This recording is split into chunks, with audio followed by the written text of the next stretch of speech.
Many times in rehearsal, I have to go from choreography mode to dancer mode.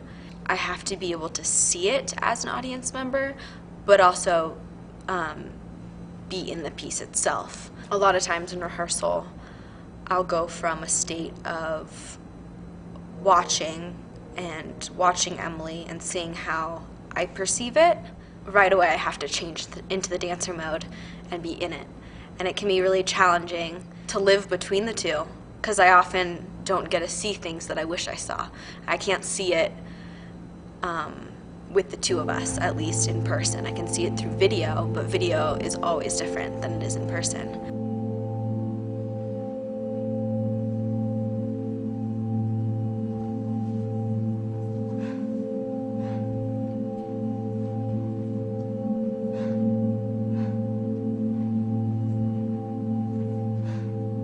As a dancer, of course, it's important to think about how it looks from the outside, or else why would you be showing it to people? I can do movement in front of people, but it's not going to be as captivating as if I do the movement with some form of emotion behind it, or something that's motivating me to do what I'm doing. So I think as dancers inside of the piece, we focus on how we can develop by finding that motivation for ourselves, and also not only finding it, but showing it and making it alive so that it can be seen from the outside. In recreating this piece with Emily, it was really helpful to have Allison, an original dancer in the piece, come in and help us. When we are recreating it, we know from the start it's not going to be the same piece. We're two different dancers, we have different bodies, we move differently. And although we know that there's really no other way we can get a sense of what the piece meant to the dancers who were originally in it, and what they were feeling behind it, and what made them do what they wanted to do, unless we talk with them about it and move with them. We can guess, and because they're so graceful, it was, easy for us to guess what they were feeling behind it. But in order to kind of get their story and take on it, it was really helpful for us to have Allison come in and to kind of go through moments that were important to her in it, moments where she felt like she was in a certain place or in a certain time in her life, and to kind of get that from her and soak it in and understand where she was coming from allowed us to create our own version of it.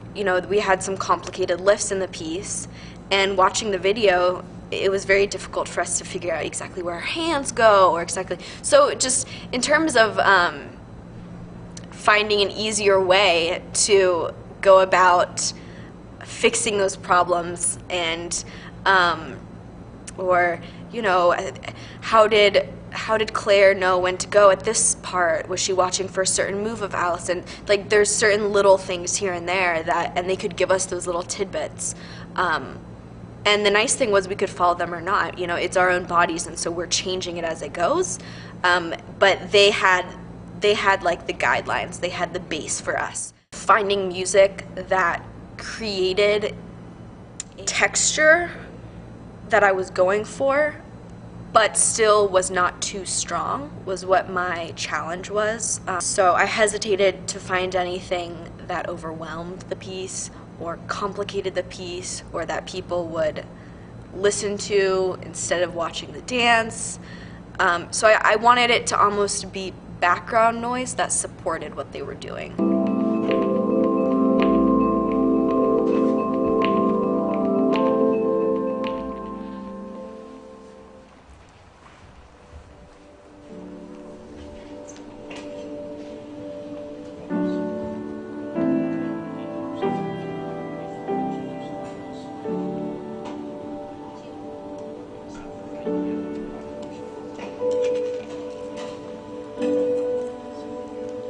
Large portion was silence, and this is because I was influenced by how the dancers in rehearsal would make noise when they were dancing, and would it was so real when they were lifting each other and throwing each other and how they would breathe. And I feel like, to me, this piece is real. It's about real people, and I want it to be real. I don't want it to be I don't want it to be a story. I don't want it to be